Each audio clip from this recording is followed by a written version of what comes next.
All right, welcome to another Ask Me Anything. I'm Dr. Michael Gervais, by trade and training, a high performance psychologist and host of the Finding Mastery podcast. For this AMA, a friend of Finding Mastery has dropped by. He's an actor, an improv artist, a former member of the Groundlings Sunday Company, and he's got an epic new podcast called Three Black Guys on a Couch. O'Neill, Cespedes, welcome to the Mastery Lab. This is going to be great. All right, great. Dr. Mike, how you doing today? Great. Awesome. My man Pedro says, what are the steps to build resilience? Okay. It's a buzzword first. People want resilience. They want the ability to, what most people think is bounce back. Really, it's about being able to put your foot in the ground and bounce forward. So resilience is something people want. And the hard part about building resilience is that you have to go through hard times. You have to do difficult things. And so in the current state that we're in right now, when somebody asks that question, the first thing that happens for me is I go, okay, what's really happening? Because we are in hard times. So how are we going to build resilience on top of the stress, the ambiguity, the uncertainty that's taking place right now? Which is really hard because it's like piling stress on stress. So how do you build resilience? Let me be uber clear, is that you need to be able to go through and experience hard things. And there's three very specific ways that we think about it. If you go through a hard experience and there are three C's, we'll keep it that way, and you stay committed to your purpose in life, and if you don't have that, you stay committed to see the hard thing through. Okay, the first C is commitment. The second is that you reframe it like, okay, this is a challenge. This is an opportunity for me to see what I have, to be able to rise to this challenge because my purpose matters. Okay, so it's commitment, challenge, and then the third C is about control, controlling what you can control. So if, Pedro, you're going through something tough right now, and you anchor to those three C's, you will be in the process of building resiliency. Because people that go through hard times they're in the thick of it right now, but don't leverage those three, you just go through a hard time. If you want resilience, purposely design experiences, or when you're in experiences, leverage those three. And here's what I'd add to it. You can build resilience by not just doing the difficult thing that's required of you. You can do it by searching out doing difficult things. What does that mean daily? It means having a hard conversation with someone that you love. It means being honest and truthful. So it doesn't need to be physical. It doesn't need to be technical at work. It can be emotional at home, and it requires a bit of vulnerability. How about it? Okay, that last one seems like, if I'm speaking honestly here, that last one seems like something a lot of us don't want to. I mean, I don't want to have a hard conversation. I don't want to. If I see someone that I owe money or something to, and I see them across the street, I'm crossing the street until I get the money to give it to them, right? So that's not where I went. Yeah. Okay. So to your point, like you don't want to do like always build on the hard thing. Yeah. Right. And that's, I relate to that as well. Okay. But I'm not thinking about who I'm owing money to. Yeah. Well, I mean, I don't owe anybody money. I'm just saying. Okay, This is an example. That's an example. Pedro, I hope you got something from that. I understood that. Okay. Don't owe anybody any money. Nico has a long question for you, Dr. Mike. And when I say Nico has a long question for you, it's a long question. All right, let's go. I love your energy and wisdom. I have a question about my son. He's 17. He started playing tennis at 8. He has a dream to play college tennis in USA. During practice, he performs at a very high level, but unfortunately, he can't perform during matches. He's not present. He double faults, and I don't know what that means. He double faults. He pushes the ball rather than hitting it. He chokes. He feels disgusted with himself. He wants to quit mid-match, but he doesn't want to quit tennis. He still wants to chase his dream. What do you think is wrong, and what can I do to help him? Jeez. Not only is it long, which I love long, that's cool. It's set up like when I hear that, I have a response, which is like, whoa, you just called out everything wrong with your kid. And okay, maybe you were trying to give the symptoms. Maybe you're trying to identify the things that aren't working. But I wonder if that's part of the framing, that the way that you see life and or your son and or your son's condition. And so I would start, like if he was in the room with us, I would say, tell me tell me about his dream. Is he living through you? And then I would go to second point. I would say, like, how do you see or think about the mistakes? A double fault is like he had 2 errors on the service line, right? So you're supposed to get a ball in, right? And so he makes 2 errors in a row. And I would say, are you seeing as an opportunity? Are you feeling what he feels? Are you wanting to help him work from the inside out, or are you working simply from the execution that is failing or that is not good enough to whatever standard? So I would talk about the way he's framing those with him. And the third thing that I would be clear about is, you know, if you can do it in practice and can't do it in the games, that's usually a tip that it's psychological. So you have the physical and technical, but if you don't have the psychological skills and practices in place, pressure exposes that. And so if he can do it in low pressure environments, call it practice, but can't do it in high pressure environments, it's likely psychological skills. So there's an opportunity. So the answer is, like, there's first some framing. What's his dream? Is he living through you? Are you living through him? And that's a decoupling between father and son that we'd work on. The second is like the dad's framing, like you're only seeing the negative. And it's not ever quite that simple. And then the third is like, okay, what psychological skills are you good at? What are the psychological skills that are required to be great? And then let's just fill in a plan. Do you know how to build confidence on command? Actually, that's a good question for you as a performer. Do you know on command how to build confidence? Through repetition. Yeah. If I've done it a million times, if I've been there a million times, whether in my head or just practicing in my living room, then on stage or in front of the camera is cake. Okay, so I would call that part of it. So that's necessary but not sufficient. So the first part, Damn, I thought I was smooth with that answer too. You thought you had that right. Yeah. I was feeling good with my answer. Yeah, it's pretty good. So that is necessary. Like, the preparation is required. And I'll share this insight with how I came to understand this, is that best in the world, gold medals around their neck. They're up next for the world championships, let's say. They just coming off Olympics onto world championships. And they go into the arena and they don't have confidence. They're struggling a little bit. They've got some nervousness or some anxiousness. Why? You're the best in the world. Why would that be? Is because, so all the body of work is in place. The preparation is on point. The reason, the last piece of it is self-talk. So you need great preparation and then need to have a command of how you speak to yourself, about yourself, and about the challenge. And if you can own that piece and be great and be disciplined and be awesome there, it's a skill that you can develop. Now you're working from the inside out in a very powerful way. Finding Mastery is brought to you by Cozy Earth. I'm always looking for ways to enhance my sleep. And sometimes it's as simple as having really comfortable sheets. I've been loving Cozy Earth's best-selling bamboo sheet set. They are moisture wicking, temperature regulating, and incredibly soft. It feels like, I don't know, it feels like the sheets just kind of melt away. I'm not sure how they did it, but they definitely found the sweet spot between temperature regulation and comfort. All of their products are ethically made with an eye towards quality, responsible production, cutting-edge technology, and premium, durable, eco-friendly materials. Plus, all of Cozy Earth's beddings, towels, and clothing have a 10-year warranty. Any rips, tears, or defects will be covered and replaced immediately. So if you're looking for new bedding, I want to encourage you to check out Cozy Earth. Right now, Cozy Earth is offering our listeners 35% off any of their products when you head to CozyEarth.com and use the code FindingMastery at checkout. You spell it just like it sounds. Cozy, C-O-Z-Y, Earth, E-A-R-T-H. CozyEarth.com and use the code FindingMastery for 35% off. Finding Mastery is brought to you by Element. No matter what you do, hydration is going to be an essential part of performing at your best. And one of the most important parts to quality hydration is replenishing your electrolytes, which facilitates hundreds of functions in the body. That's why I'm excited to talk about Element, the electrolyte drink mix with everything you need and nothing you don't. Its science-backed electrolyte ratios contain 1,000 milligrams of sodium, 200 milligrams of potassium, and 60 milligrams magnesium. With none of the junk, no coloring, no sugar, no artificial ingredients. Element was an essential piece to my hydration recovery during an ultra event I did in Catalina.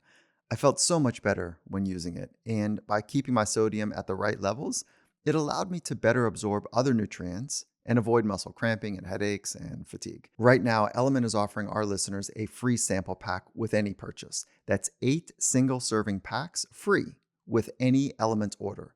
This is a great way to try all 8 flavors or share Element with a salty friend. Get yours at drinkelement.com/findingmastery, but you spell element LMNT. So you've got to use this link to claim this deal. So again, it's DrinkLMNT.com/findingmastery. Try it totally risk-free. If you don't like it, share it with a friend, and they'll give you your money back as well. No questions asked. You've got nothing to lose here. Okay, so let me ask that question. Go back to that. A command of how you speak to yourself. Yeah. So example, and bear with me because I'm trying to grasp what you're saying here. So if I'm a chess player and I'm great. I beat all my friends all the time. But when I'm in chess tournaments, I suck. If I say to myself, hey man, you're a good chess player. You're the best chess player. You'll always win. You'll do this, you'll do that. Through doing that continuously over and over again, you'll begin to experience some change because of. I would give you a slight twist on that. The way that I would, like, let's say I'm coaching on this moment. I would say, make statements that are always 100% true. So are you going to win? You don't know. So if you say, I'm going to win this thing, it's not bad, but it's not great either. Because what happens when you get punched in the mouth or you lose your queen or something takes place? I don't know if you get punched in the mouth in chess. That's a weird mouth. right. You're very strong human. Yeah. Strong, yeah. But as soon as something goes sideways and it undoes everything, as soon as there's some errors in place, it quickly can undo that type of thinking. I'm the best, and all of a sudden, like, I can't say that if I'm going to go play hoops against Jordan. Yeah. I can't say I'm the best. It's not real. It's not grounded in anything. Yeah. But I can say I'm a scrappy competitor. Yeah. And I'm going to be in it one point at a time, and I got great feet. But I'm not. So those are all controllables. I see.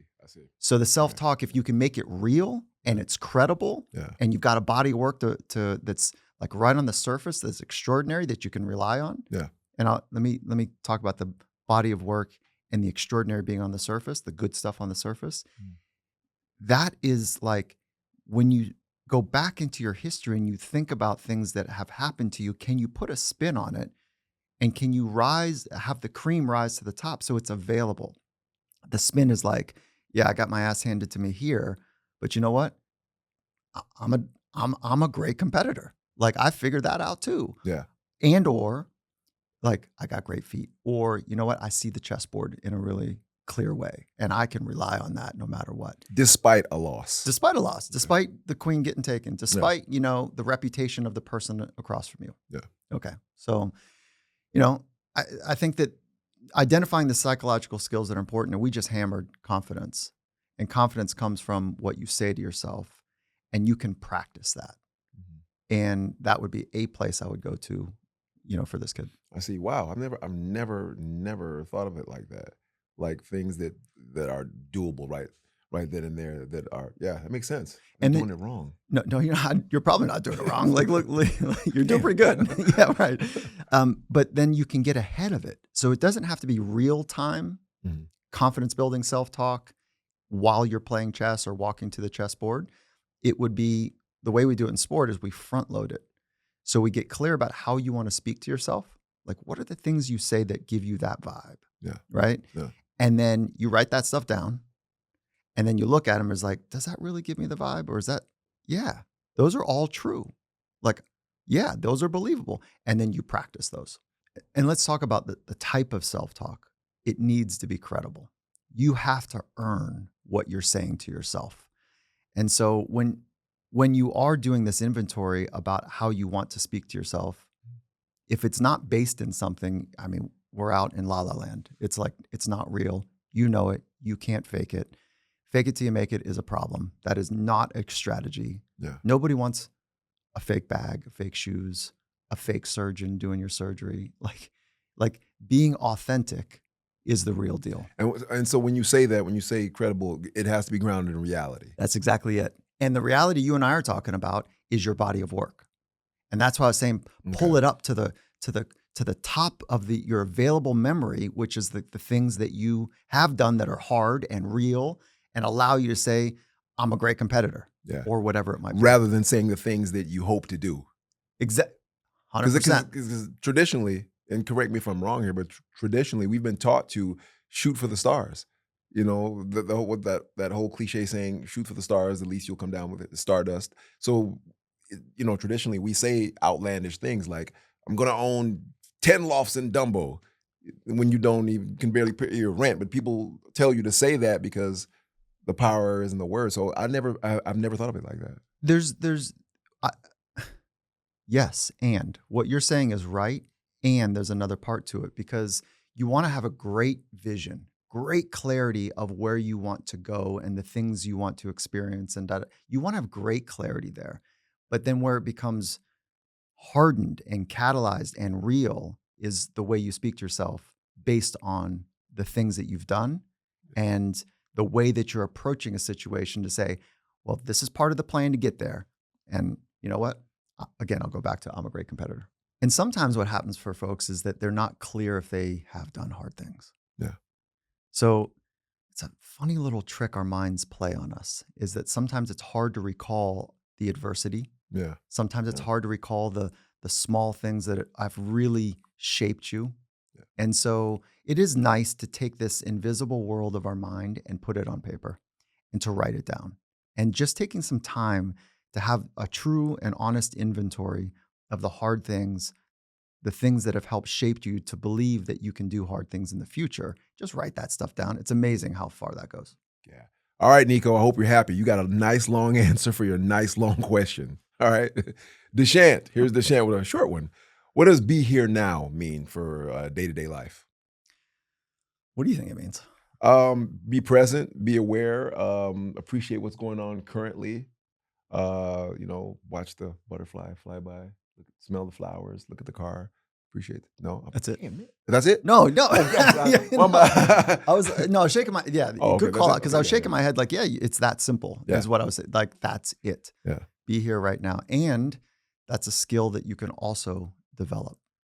So it's really easy to be here now in a calm environment, in an environment that is slightly stimulating. Or it's easy to be here now when the environment is so dangerous that your life depends on it. But it is hard to be here now in boring environments. It is hard to be here now when there's moderate stress online because it kicks up different parts of our brain. And our brain's design is survival, and deep focus is part of survival. And when it's just moderately stressful, you can focus on a lot of different things. Yeah. And not necessarily the unfolding present moment because you have the luxury to think about, well, what might he think of me or she think of me? That's a luxury. That's a modern day luxury right now that many of us face. The fear of people's opinions is one of the greatest constrictors of human potential. And if we don't counter rotate to train how to be here now, we will fall prey to exactly the brain's dictum is just figure out survival. And one of the great threats are people's opinions of us. So how do you practice that? I practice it through mindfulness. That's one of the ways that has helped me tremendously. Yeah. Wow. Could you go back to the first reason you're present besides stress? What was the first reason when you're present? In rather calm environments that are gentle and there's no real threat and they're lovely. And it's easy to focus because it's enticing and you're in a good conversation with somebody. And it's that feeling like, remember when you talk to somebody and it's like, oh my God, 3 hours have gone by. Yeah. Or like, wow, that was 45 minutes. Yeah. It's that type of thing that it's lovely. And then the other is real danger. Those are the easy ones to get to. But the boredom and the moderate stress, the pressure environments, those are harder to be present. And there's a second part of this, the be here now. The now part is essential. Then why now? Because the now is where the present moment lives. And the present moment is the entry point into flow state. It's the entry point into high performance. It's the entry point into wisdom. So the be here, right here, now is the skill. Can I string together this moment and the next moment and the next moment and literally be on time with the unfolding present moment, that is the skill. And when you can trust yourself so much because you've built a radical body of work, you speak to yourself well, you've got a compelling future you're working towards. When you can trust yourself so much, you can be in this moment. And then what ends up when you string them together, as you know, it's amazing. But we can practice being here now in a very safe, calm environment. That's where meditation shows up for me. Is Yeah. that sitting on a pillow and when my mind wanders, I recognize it. I celebrate that I recognized it because that's kind of step one. And then I come right back to whatever the task is. Uh, can I ask you a question? Yeah. Just on that, taking it step by step, being present, moment to moment to moment. How is that, especially in this current environment that we live in now, right? Because we live in an environment now where you're attacked, your senses are being attacked by a million different things. There's social media, there's your phone. I hate to admit this, but I feel like this is a safe environment for me to admit this. I sleep right next to my cell phone. Like the cell phone literally has a pillow right next to me. Wait, it's on your bed or it's on the nightstand? I want to lie to you and tell you it's on the nightstand, but man, I'm not gonna do that. It's on the bed, Oh my God. like another person on the pillow. It has its Oh, own pillow. on the second pillow. On the second pillow, I'm not lying. Mm. And I keep I keep telling myself, get rid of this, get rid of this. But I wake up every 3, 4 hours and I check my phone. And I'm like, man, I got a problem. Yeah. And there's so much going on because I literally feel like I'm missing something going on. And my mother is like, hey, sit in a room, meditate, pray, whatever it's gonna make you feel comfortable. Just get away from all of that. And from time to time I do that. But my question is, how can we be in that present and be moment to moment when our iPhone is literally one of the most important things to us in the universe? Yeah. So, I mean, step one, you know the first step. Yeah, Right, get the phone off the pillow. yeah, get the phone off the pillow. I mean, but you bring up a real important question because that iPhone represents so much, right? Yeah. It's access, it's immediate access. And then let's just keep in mind that the people that are programming the apps that sit in that hardware are, they have thousands, like the big companies have thousands of PhD psychologists that know how to manipulate brains. Yeah. And so you've got your brain, and I have my brain, and they have a team of 1,000. They're way ahead. They have figured out how to give us little hits of dopamine, which a la is like little hits of cocaine. And it's a very addicting substance. And so each time we're flicking, we're getting a little hit of reward. And so Yeah. there's a cycle in here that feels just like a drug user's cycle. And so they're winning. They are winning the battle, the war, if you will, for attention. And again, if we go back to this thought that the present moment is what allows you to reveal your truest potential, your high performance, it allows you to express the wisdom that you hold within. And if you're pulled out by what is happening on maybe later on the phone, or you're scrolling on something that's rewarding you for not being fully present with the thing that matters most, it's a compromise. Yeah. And so I don't know. I think we just it's the cheeky answer is like literally put your cell phone away and Yeah. within I don't know, I'll call it out. Like within 10 days, you'll be cool. You'll be Yeah. fine. Yeah. You'll detox a little bit. You know, I was talking to a friend of mine the other day and I was like, man, do you ever feel like because of phones and texting that, you're in demand and when people, I'm not very skilled with the iPhone. So I always, I turn on that thing that lets people know that I read their, their messages. And so I'll read messages and I'll just, okay, I'll respond later. And I've gotten negative responses. Like, I know you saw my message because it said read. And I'm like, yo, this is crazy. So it's trained me to respond to everything. So that and also fear that I'm missing something because I get all my information and news from the phone. So whether it's it's something terrible that's going on in India or an earthquake here or something, I want to know.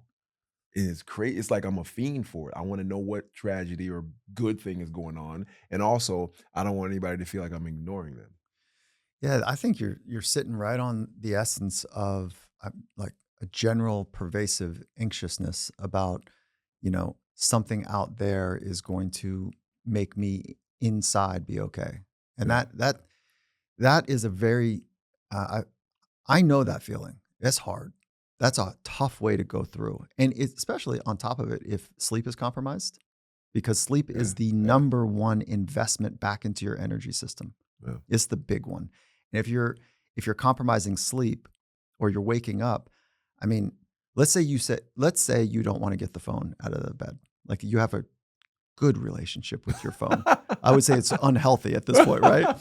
But let's say you don't want to do that. Then Yeah, then when you wake up, which waking up happens throughout the night, yeah, having a strategy to go back to sleep rather than reaching for the little dopamine, yeah, a little hit of dopamine. And once you get that little hit of dopamine, there's an on that starts taking place. And so it's really hard. Plus, you got the light and the blue light and all of the other stimulants yeah, that are taking place in the content of the things that you're looking at. What's happening globally, there's stimulation there. So I'd go on a run. I'd go on a detox run. yeah, And then, and let me finish my point. If you say, no, I'm not getting the phone out, that's way too whatever for me, then I would be radically disciplined. It's like you have your cocaine dealer right next to you, but you're like, no, no, no, I'm going back to sleep. yeah, I mean, I couldn't do that. I would need to have the dealer outside the house, yeah, outside the room, yeah. and then not try to think that I could face him down every time or her down every time that I see her. So Yeah. yeah, I don't know. I think you're up against it, and I appreciate you brought that up. Okay. See, Deshant, you made me reveal something about myself. Hope you're not like me. Yeah. What do you got? All right. So Gwen says, how do you help an athlete or anyone for that matter who's trying to come back from a poor performance? Okay. It's a good question because I don't have enough information to know how to answer that. What does poor performance mean? It's contextual. And my first response there is I tend to use performance or information as that, as, okay, this is information that's going to help me grow. And so I don't get caught in like good and bad. That dichotomy is actually problematic. There's a value attached to it. So poor is like bad, right? And I get the casualness of like that was not good or that was a poor performance. But if we can be great researchers and we can research and use the information that's coming in about how we can grow and get better, now we're constantly on our front foot. And we're not letting I don't know, the social part of a poor performance getting in the way, the emotional part of a poor performance getting in the way. I'm not saying you don't feel it. Definitely feel it, but use your experience as a tuning fork and as a guide for how to grow. And so let's say that it's Gwen, right? Yeah, Gwen. Let's say Gwen was with us. I'd say, listen, not everything's going to be in your language good. Like you've got to take some time to say, I'm a learner, and how do I learn from this to keep going forward? How would you guide her? I mean, traditionally, I tell her to have a short memory. You just have to train yourself to have a short memory and believe that you're here for a reason. First and foremost, you're part of a small percentage of people that are performing at this level, right? Because there's a lot of people that want to be great athletes. So you've already beat 90% of the people if you're performing on a collegiate or a professional level. So boom, you already deserve your place. You've earned it, right? So now that you've earned this place and you know that you should be here, you just got to have a short memory, Yes. because I think I love that. yeah, so. I love that. You know what I love that you just did is that it's so reaffirming when you see right into the person and you remind them that they've done hard things, that they've been successful in their past, and it is inside of them. I love that. I love that where you naturally went. That's really cool. Thank you. Thank you. Thank you. You think I got a future in, Well, to be determined. got Yeah, to get to rid be of my determined. phone first, right? Yeah, right. Yeah. To change your relationship with your phone first. Yeah. I don't know if I can do that, Dr. Mike. I love my phone. Finding Mastery is brought to you by Defend. I'm really excited to introduce this product to you. Defend has created some of the world's most advanced recovery wear. They've got two main products. One is a compression gear, and that I wear that while I'm training to help me recover faster, which is a weird thing to think about. But while you're wearing this while you're training, it's supporting the recovery process, which is an incredible insight. And they've got a whole second line, which is a new line of sleepwear to help you get better rest at night. So what they're doing is that on the sleepwear, they've got this infrared recovery technology. It's called Cellulant. And it's a mineral-based product which absorbs body heat and then reflects it back to you as infrared energy. Backed by 9 peer-reviewed studies to date, this technology has been proven to increase local circulation and improve cellular oxygenation, which in return promotes restful sleep, increases comfort, regulates temperature, and then also speeds recovery. So I've been wearing their infrared sleepwear almost every night. It's amazing. Not only does it feel great, but the idea that I'm gaining a small advantage, but a meaningful advantage while I'm sleeping for my recovery is awesome, especially in today's high stress, high speed, high demand world that most of us are living in. I love what they're doing. I'm bullish. So if you're looking to take your recovery to the next level, I want to encourage you to go check out Defend. That's dfndusa.com. And you'll receive 20% off when you use the code Finding Mastery at checkout. That's dfndusa.com and enter the code Finding Mastery at checkout for 20% off. Finding Mastery is brought to you by Indeed. Indeed is the hiring platform where you can attract, interview, and hire all in one place. Instead of spending hours on multiple job sites searching for the right candidates, Indeed can help you find top talent faster with their powerful hiring tools. One of the tools that I think Indeed has done a really nice job with is called Instant Match feature. So what this feature does is basically Indeed is doing the hard work for you. As soon as you sponsor a job post, you'll get a short list of qualified candidates whose resumes on Indeed match your job description, and then you can invite them to apply right away. Indeed knows that if you're growing your business, you got to make every dollar count. And that's why with Indeed, you only pay for quality applications that match your must-have job requirements. So I want to encourage you, if you're looking for great talent, to punch over to Indeed.com/findingmastery to start the hiring process that way. That's Indeed, INDEED.com/findingmastery. Terms and conditions apply. Cost per application pricing not available for everyone. Need to hire? You need Indeed. Okay, so Chuck, good old Chuck, as Dave Goggins. Oh, Dave Goggins. Dave Goggins. I love Dave Goggins.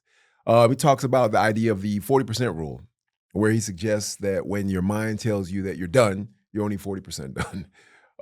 How does that line up with your experience working with high performers? Pretty good.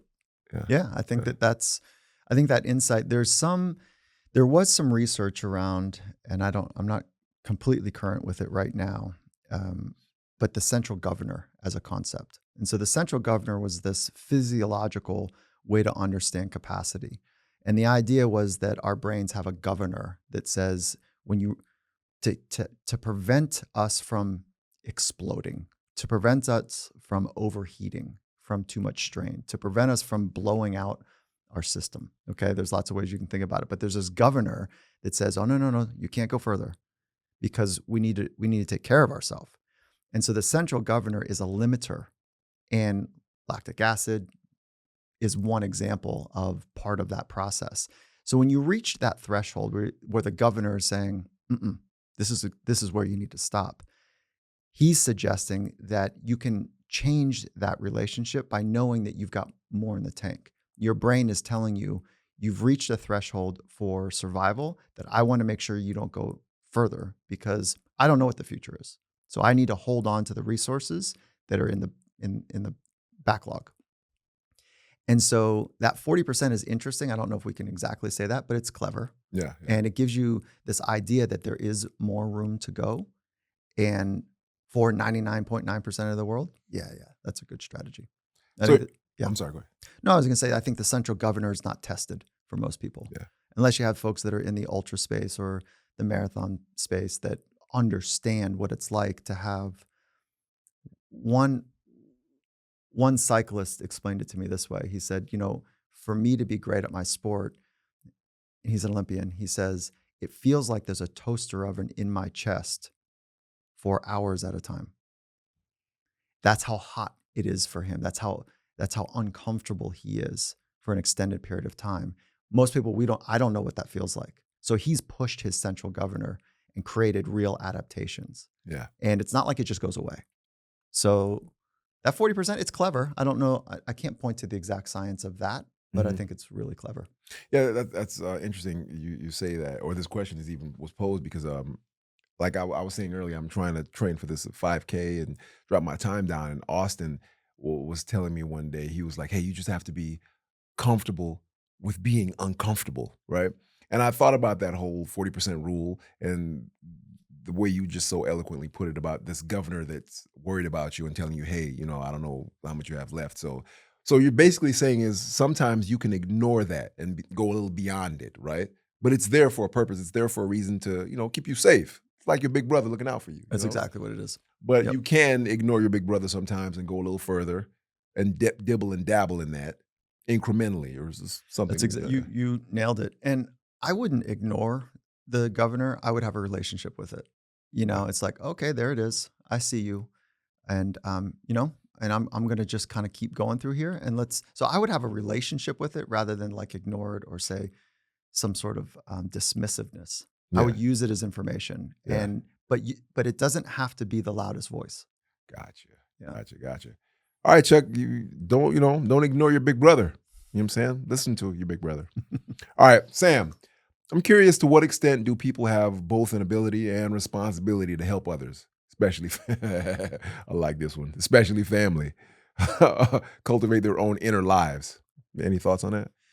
Yeah, I think like the most dangerous person on the planet, and I'm being cheeky here, is a second year undergraduate psychology student or third year undergraduate psychology student because there's this beginnings of information that is really powerful and wonderful, but the person doesn't have like command of the science of psychology or the field, and so they come home and they're like, hey, I just learned that you should be doing this or doing that, or like, why are you doing that? And it's like a little bit of information can be dangerous. And then who who who do you think you are? That's where I go to that question. So this is me being a little counterculture and like I don't like someone giving me advice. You say, what do you mean? I want to be in a partnership with somebody when we're trying to sort something out, but I don't like when someone flies over top of me and is like, hey, you should do this. Yeah. And then so I'm responding to the question in like what is our I think the key word was responsibility. So the responsibility is for you to be able to take care of yourself in an incredible way where you can be fully present so you can be in the presence of somebody else's maybe suffering or pain or excitement or challenge. So your responsibility is for you to be great so that you can be there for other people. And so that's how I think about it. It's like you are the pebble in the pond. And if you want to create great ripples, be a heavy pebble. Like build something internally so that you can be there and create waves in the places you go. So I don't think it's a responsibility to take care of other people. That to me, I grew up in a family where, there was plenty of codependency and there was plenty of challenges that we had as a family. And the codependent nature of things in a relationship is my happiness depends on you being okay. And so I've over rotated away from that to be, I need, I'm not going to, I could slip into that really quickly, especially in my line of work. So what I do is I say, no, my job is so for me to be in any situation, any room, any environment, to be grounded, to be present, to be authentic. So that do you feel like family members and friends come to you a lot since in your line of work because of what you do, because you're so good at it? People come to you and they're like, hey man, I just, I got this thing going on and I just want to do this and that. Are you very careful of giving them that advice in a technical manner? Do you? Yeah, I love the question because yeah, I want to have relationships with people in the way that I also want to be treated. And I again like or I don't like when someone comes hip checking in and like, "Hey man, why didn't you or you Yeah, should," or like, "Whoa, hold on. Like you haven't lived in my shoes and I haven't lived in your shoes.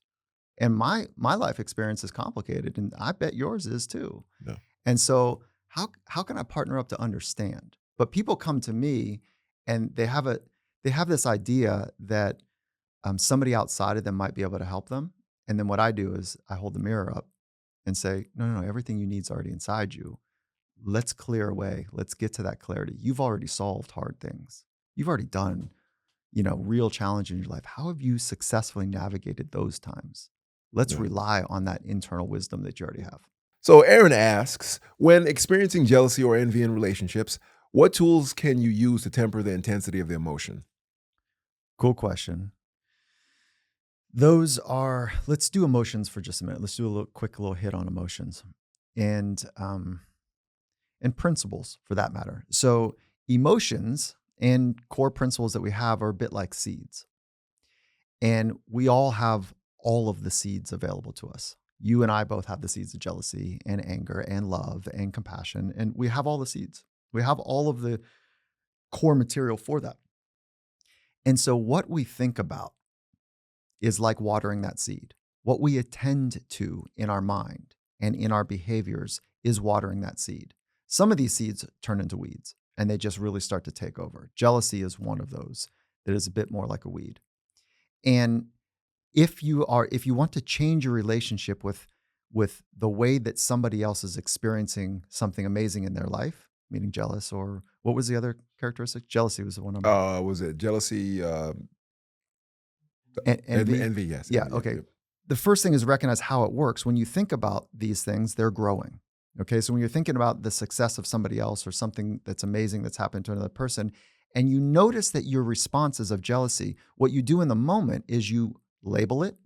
So you recognize that you're feeling jealous. And you say, okay, this is jealousy. And then just labeling it is part of the diffusion. We know that from neurobiology. When you can identify an emotion, you start to dissipate the intensity of that emotion. That's a cool first step. The second step is to say, where is it in me?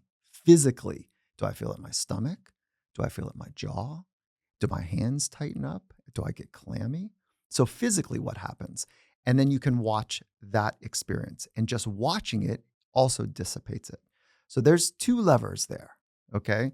Naming it and then watching it. The naming is and watching is, there's a requirement though that you're aware. So those are the three elements: awareness, naming, and watching. Okay. So how do you practice awareness? Meditation, mindfulness, journaling, or conversations with people of wisdom. That's how you practice becoming more aware. And then when you're in the throes of it, those are the two strategies, naming and watching. And if you want to water another seed, that is how I would hope that I could help you train to be able to water the seed of compassion, to water the seed of hope and joy and excitement. So, how do you water those seeds? Let's say on Friday, somebody shares with you that they got a new car, and your response is something about jealousy. That on Monday, Tuesday, Wednesday, Thursday, even Friday morning, I would be training compassion or joy or whatever. And then you're more likely to have that experience rather than the jealousy. So that there's a training mechanism to it. There's an awareness mechanism that I just talked about, and there's an actual strategy to deal with it in the moment. And then most things come down to those three levers to get better at the psychology or the emotional part of the game. Krista asks, I'm always curious, when is the optimal time for coaches to give an athlete feedback? Straight after training or competing doesn't seem like the right time, even though, that's what's been ingrained in me. I'd love some concrete backing for what intuitively feels wrong. That's cool. So embedded in that question is a second question, which is really about the relationship that the coach has with the athlete. And so figuring out how the athlete wants the information is part of it. And do you have the right relationship to provide the information? So let's assume that that has already been established. It's a great relationship between the two, and the coach has an understanding of how the athlete likes feedback. Okay, so that's part one. You got to do that work. The second part is there's three bands for what I would call high performance feedback. Okay, so in environments of speed and accuracy, feedback is a great gift, but it can also create a distraction. So there's three like bands of it. The first band is immediate. So it's like, say I do something and you're helping me work on something, okay, whatever it might be. It could be a little tick I have or a disfluence I have when I speak and I say or or some sort of disfluency. And then I say it right now. And then you go, whoa, Mike, that's it. You just did it. Hold on, come on, let's go. And you bringing awareness to me. That could be, if you give me something to focus on instead, that could be helpful, but you've just disturbed the flow of something. So real-time feedback is considered a gold standard, but there's a cost to it. So The second band, just to give context, is within 1 or 2 hours. So let's go gold, silver, and bronze, right? So silver is within 1 or 2 hours. So that's like right after practice, if you will. And so within a glow of 1 or 2 hours. And so that is like using some sort of mechanism post-practice within that glow, using film or some other modality, including conversation, to say, hey, there's a few things I want to focus on. And typically in that experience, we would highlight the things that went well, and we would get to great clarity the things that we're working on that we've agreed to improve. So it's not like this soft thing that you've got to give somebody, hold them with white gloves and like, or kid gloves. Is that the statement? Like that you got to give them the positive before the negative. That's not what I'm saying. Yeah. Is you identify what's good, because we want to build that mechanism of confidence. Like this works, and here's a way we can get better. And then the third band is within 12 to 24 hours. And you lose a lot of potency when you give that much time between feedback. So it's just understanding the cost. Delayed feedback, you lose some of the potency because the neurological system is not firing. You're not fully immersed in the experience. Real time, the cost of real time is you disrupt the flow of what's taking place. And then I'll end it on this, is that Coach Carroll at the Seattle Seahawks would not disrupt practice because the culture, the vibe, the energy was really important. And the mechanism of being able to make a mistake and figuring out and moving on was a capability we wanted the athletes to develop. So he would not stop a practice, even though, let's say, a quarterback or a linebacker or whoever was making the same mistake 3 times in a row. And everybody knows that mistake happened again, and again. The practice would still go on. And then the coaching would happen right afterwards. And it's because the momentum and the energy was a capability that we wanted to make sure was crystal clear and great. And it gives an opportunity for the athlete to try to sort it out.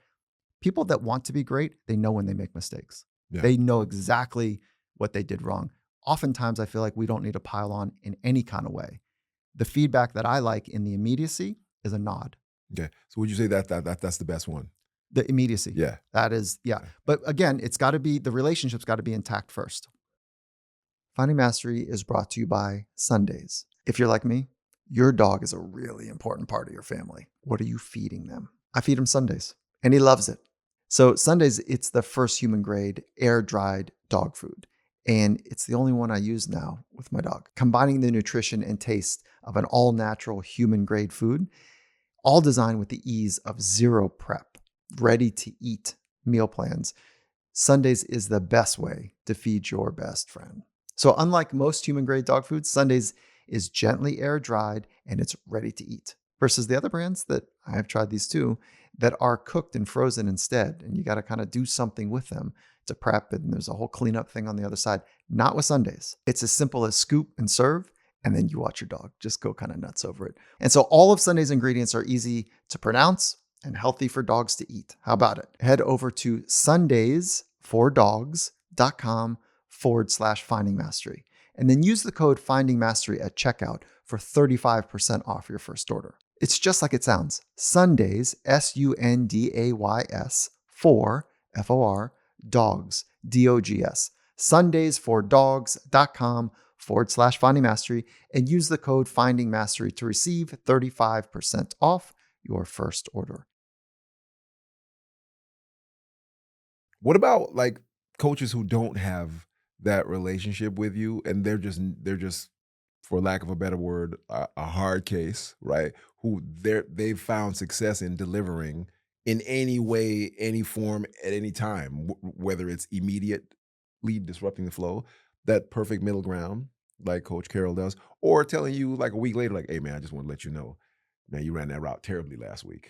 You're doing it again. So you know what I mean? What about, would you say that there is a place for people like that? Because I've been coached by people like that where I'm like, man, he's terrible, but it works. The yelling, the screaming, the cursing, the telling you that you're not worth anything, and which we don't want to admit those things happen. Who does that work for? I don't want to put him out there like that. Yeah, right, yeah. But I've seen it. Ironically enough, I was on my way over here, and I was looking at my phone. I shouldn't be driving. This is a bad theme right now, man. I'm not as bad as I sound, people. Someone sent me a IG It was a little league coach, and he was talking to the kids, and man, it was God forgive me for laughing. It was hilarious. It was being passed around as an IG story, but it was funny because he was running out to the kids, and it was different kids on his team, and he was like, "Which bus are you ride? The short bus or the long bus?" And everything he was saying was extremely inappropriate, but the kids were laughing. He was laughing, and his delivery made it so amazing that I was questioning it. I was like, how is he able to deliver all these extremely offensive things to these were little league kids? Can you pull it up right now? Yeah. Here you go. Here. I know you're only 12, but the high school coach just texted me and you're cut. I want to put this lightly, but I mean, we're getting killed out there, and I think it's pretty much all your fault. Well, you win some and you lose some. Unless you're on the mound, we lose them all. I know you're new to our team, but do you always suck this bad, or is it just a special occasion today? Well, that sucked with a capital S and a lot of U's.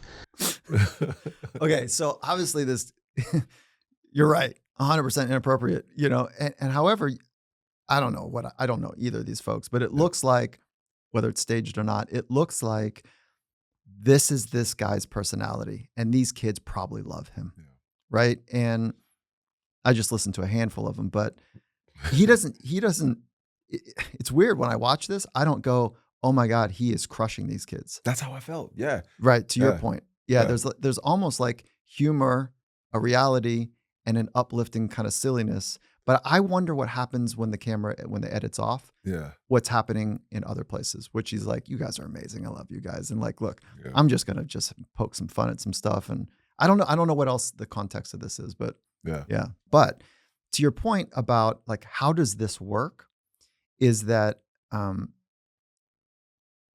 the old way of thinking about helping somebody get better is that that person is only an executor. They are only an operator. They are only an athlete. That is so old. We are so much more than just the thing we do. And the coaches that are stuck in the old way, I don't know what to say. Like, that's not holding up anymore. Yeah. Modern athletes are like, no, I'm way more than an athlete. Do not think that I'm just this physical form. That's a fact. Yeah. How about it, right? Yeah. And so there's a higher dignity that's required to coach the modern human, whether that's in business or in sport. And so if you don't have a high regard and a dignity for the other person, I don't think there's a place in modern human potential for you. Yeah. And so it can work because fear is a tactic. It works. It changes people's physiology. It changes their psychology. They'll imprint on you in some kind of way. They'll be fearful of you. They'll work harder. And when they're done with you, they feel that as a human experience, they don't leave better. Yeah. They leave scared and anxious and angry and critical and fill in the blanks. So I think that there's a place for coaches to be honest with themselves. Like, are they coming from an anxious place? Yeah. If they're coming, you give what you have. If you have anxiety, you give it. Yeah. If you have frustration, you give it. And so there's a place for coaches to do some work. Like, where am I coming from? And if you want to come, most coaches want to come from the right place. I love the coaching profession. They've invested their life to help somebody else be better. And the great coaches, if you do this exercise above the line and below the line, and you just draw a piece of line on your piece of paper, and draw a line on a piece of paper, and the coaches that you put above the line, usually those are the coaches that you would say, what made them above the line? Oh, those are the coaches that saw me. They got me. They gave themselves to help me. And the below the line coaches, usually it's the coaches that were in it for themselves. Yeah. Right? And they left a stain on my spirit. And so that's a cool little exercise. And I think, I don't know, I just think that the insight there is really important. And that's for athletes, but this also works for anyone in your life. That's mentors, that's business leaders, that's managers, it's friendships, that's emotional experiences or emotional relationships that you have with your spouse or otherwise. That model works for, I think, every relationship and every position that you have in somebody else's life. Woody says, I've heard you say through relationships, we become. What does that mean? Cool. What's up, Woody? Through relationships, we become. I say that a lot. And it's meant to be a little open-ended because it's through the relationship with yourself, with others, with Mother Nature, with experience itself. It's through relationships, and in your case, with your phone. Should have never told you about that, Dr. Mike. I'll never share anything with you again. It's through relationships that we become the person that we're either hoping to become or that the environment is conditioning us to become. So the relationship is at the center. And if we're not attending to the relationship, and I would say first and foremost with yourself, if you're not attending to that relationship or whatever the relationship that you do have with yourself, you are becoming more of that person. Through relationships, we become. We are an unfolding experience that is human. And so we are becoming something or someone. And so the relationships sit right at the center of it. And what I love about that insight is that we can do something about it. You can enhance and build your relationship, and you can be really clear about who you are working on becoming. There's a really compelling bit of research that's coming out of Harvard on happiness. And the insight is that relationships are medicine. Relationships are foundational for well-being. And, there's only a handful of things that we can point to, and relationships are one of them. Okay, so you mentioned through nature, right? Explain to me what you mean by that. Like do you believe that we depend on some sort of connection through nature along with other things to be? Yeah, I mean, it's a complicated ecosystem. Yeah. So on one level, very concretely, we are nature. So nature is not the pond or the tree or the ocean or the forest. We are nature. And so honoring that we are this ecosystem, this amazing ecosystem that's happening inside of each of us right now, and the ecosystem between the two of us right now, and the ecosystem that how we're connected to Mother Nature, all of that is really beyond an easy comprehension for sure. And to be attuned to it is really important. Yeah, that's wild, because I'm gonna be 100% real with you. When I think nature, I've never, ever in my life thought me, you, us. I've always thought the birds, flower, air, the pond, the grass. And it seems like and I would argue that a lot of other people think that as well, not realizing that, yeah, you're right. We are nature. You are Yeah. nature. I am nature. Human nature Yeah. is what we're talking about. And it's a weird separation that we've grown up with that. And when you talk to people that spend a lot of time in nature, they're like, they have that understanding that they're part of the ecosystem. They're not dominating the ecosystem. And when we have right angles, concrete walls, we forget there are no right angles in nature. Yeah. And so humans make right angles. And we create institutions that are, in many cases, an assault on nature. They're assault on humans. Fluorescent lights sitting all day is an assault on the nature of being human. And we could take it from whatever the institution is. It's on assault to land and assault to humans in many respects. Yeah. So being attuned to nature is a really powerful thing. But if if your relationship with your phone is more important than your relationship with cheap. I was wondering when that was going to pop up. So cheap. I'm going to use that. Thank you, Dr. Mike. I'm actually saying that to one of my friends, like, hey, man, this is an assault on me being nature, bro. You want to restate that to me? I'm going to try that. I want to just pull out this way that I wrote it. Oh, you need your phone, huh? I knew you were like me. I thought about this. Yeah. So when it comes to living a high performance life, yes, sleep, yes, nutrition, yes, psychological skills. And it's a big one that gets left out. Relationships, real ones, durable, weather tested, where you've got their back and they've got yours. Those are the types of relationships I want to have, and building that capacity to be present for other people and for them to be present to have my back. That's where I want to be. Well, to add and to ask, for myself, I'm gonna use myself for an example. I've created, and I like to say this with people that I have these issues with. I've created, for lack of a better word, a protector for myself that I put in my pocket from all the struggles of life and things that I've gone through.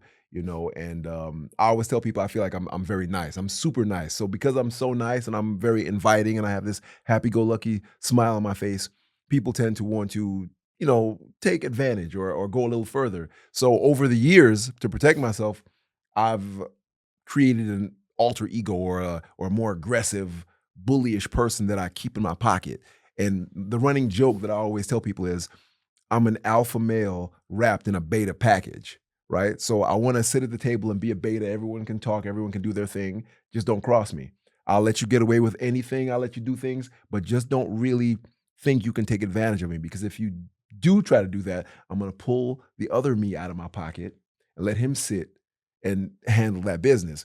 And for the longest, for all these years, I thought that was a great thing until I started going to therapy, and I was told that this was this twisted coping mechanism that I had to, protect the quote unquote little boy in me, that's afraid to be hurt and afraid to be taken advantage of. So Dr. Mike, I just want you to tell me that I'm right.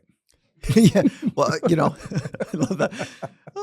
I'm right, Dr. Mike? I'm right? What am I supposed to do with this right now? Who's coming out? Which is the pocket one coming out? No, this is the regular me, but I'm saying, No, I think I was loving your strategy as you were talking. I'm like, that's dope. Yeah. And I was curious about where it came from, and you answered it. Like there was something young, that you needed that part. But I'm recognizing like